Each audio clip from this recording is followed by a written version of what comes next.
Halo sahabat muda yang terkasih, apa kabar? Wah, kok saya ngomongnya sahabat muda ya? Iya, karena sekarang saya mau membahas mengenai quarter life crisis bersama saya, Suster Skolastika Putri Karmel. Buat teman-teman muda, apakah Anda mengalami sih yang namanya quarter life crisis?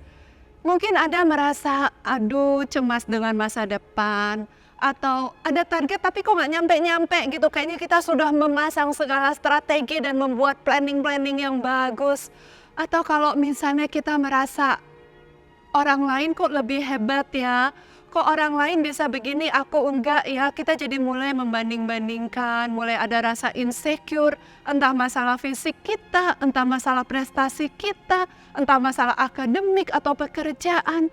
Atau mungkin kita galau soal jodoh, kok ditolak lagi, atau kok putus lagi, kenapa ya nggak pernah langgeng, aku nih salahnya di mana?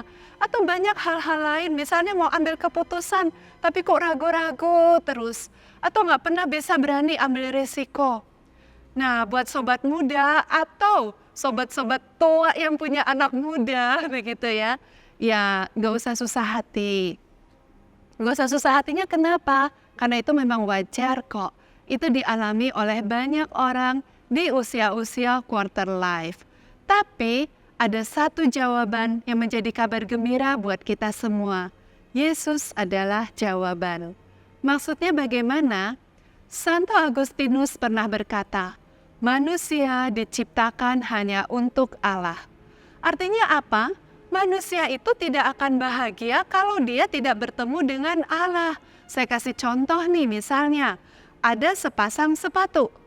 Sepatu kiri untuk kaki kiri, sepatu kanan untuk kaki kanan. Kalau sepatu kanan dipakai kaki kiri, lalu si sepatunya dia bisa teriak dan kaki bisa teriak, pasti sama-sama teriak. Aduh nggak enak, aduh sakit, aduh nggak enak banget nih, aku diciptakan bukan untukmu gitu, bener nggak? Demikian juga kita manusia. Kita manusia diciptakan hanya untuk Allah. Sehingga kita hanya bisa bahagia kalau kita mengalami persatuan dengan Tuhan. Banyak kan manusia sudah punya toko satu pengen dua, sudah dua pengen tiga, sudah tiga pengen 300. Sudah S1 pengen S2, lalu S3, lalu S-teler. Sudah jadi gubernur pengen presiden, kalau sudah pengen jadi presiden sedunia kalau bisa gitu ya. Intinya apa? Manusia tidak pernah puas. Karena digambarkan oleh Santo Agustinus, hati manusia itu besar sekali. Jadi diisi dengan apapun dari dunia ini, itu kayak buang batu kecil ke laut begitu. Hatinya itu besar sekali, tidak pernah terasa puas, tidak bisa dipuaskan. Sehingga hati manusia yang besar itu hanya bisa dipenuhi oleh yang maha besar, yang tidak lain adalah kasih Tuhan sendiri. Tanpa Tuhan, manusia itu selalu bingung, bagai layang-layang yang selalu cemas. Nah, jadi saudara-saudariku, bagaimana caranya mengatasi hal ini?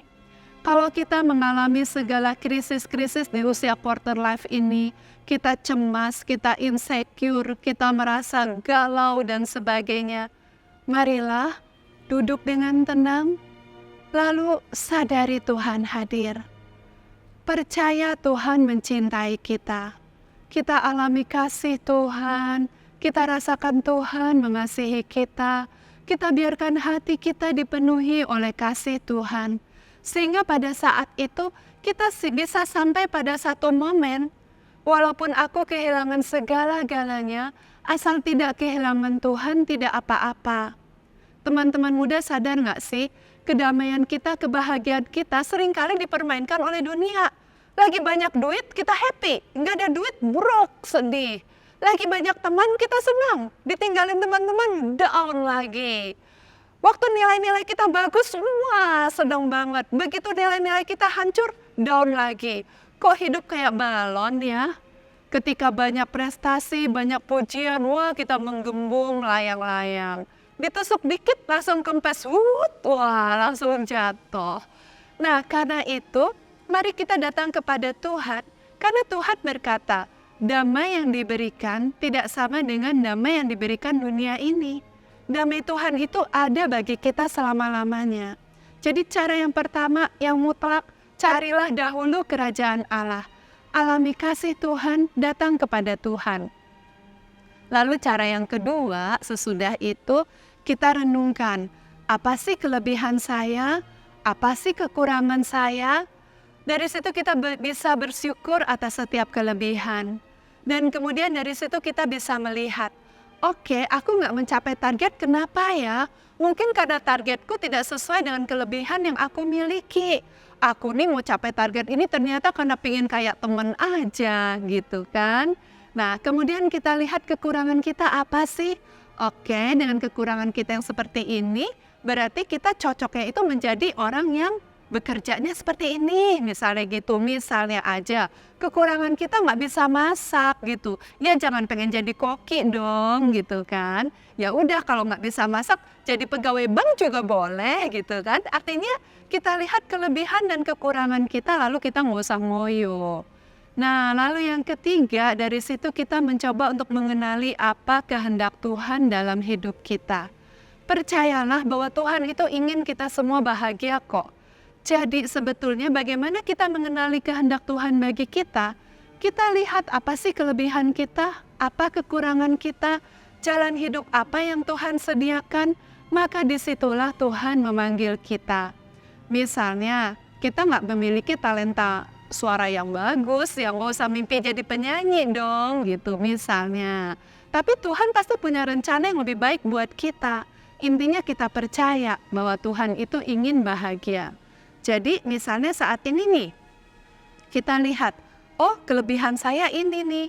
Dan saya ada kerinduan gitu, ada keinginan untuk menjadi seorang gubernur, ini misalnya aja ya.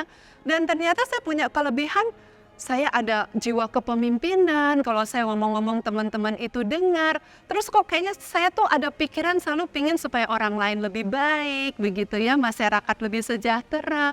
Dan jalan ke situ terbuka, begitu. Di situ kita mengenali, oh Tuhan ada rencana seperti ini dalam hidupku. Maka langkah yang keempat, melangkahlah dalam iman bersama Tuhan. Jadi ketika kita sudah mulai mengenali apa yang menjadi kehendak Tuhan dalam hidup kita, berdasarkan jalan yang ada yang Tuhan sediakan, berdasarkan segala kelebihan dan kekurangan yang kita miliki, kita ambil keputusan untuk melangkah dalam iman, menjalankan kehendak Tuhan. Walaupun banyak kesulitan, walaupun ada badai, walaupun itu kayak kegalauan yang datang bertubi-tubi, jangan khawatir, asal kita bersama Tuhan, kita akan bahagia bersama Dia.